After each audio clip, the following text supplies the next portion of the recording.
ये लोदी वंश के दूसरे व महानतम सुल्तान सिकंदर लोदी का पुत्र था और 1517 में गद्दी पर बैठा। इब्राहिम लोदी एक अयोग्य शासक साबित हुआ और इसीलिए उसने शासन सत्ता से अपना नियंत्रण खो दिया। पद छीने जाने की आशंका के कारण उसके कई सिपहसालार व परिवार के सदस्य उससे नाराज हो गए, जिस कारण कई विद्रोह हुए। दिल्ली के कमजोर पड़ते ही राजपूताना के राजपूत राजा भी सक्रिय हो उठे और लोदियों को भारत से खदेड़ने के सपने देखने लगे।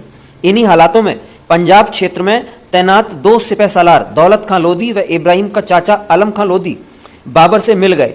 बाबर उस समय अफगानिस्तान में शासन कर रहा था। दौलत खां व आलम खां ने अपनी पोजीशन बचाने के लिए बाबर का सहारा लिया। हालांकि दौलत खां कुछ हासिल करने से पूर्व ही हालातों के जाल में फंसकर बाबर के ही हाथों मारा गया।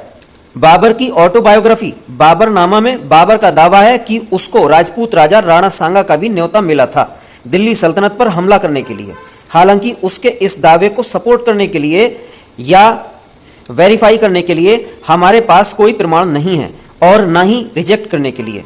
जो भी हो, अप्रैल 21, 1526 को पानीपत का पहला युद्ध बाबर और इब्राहिम लोदी के बीच लड़ा गया।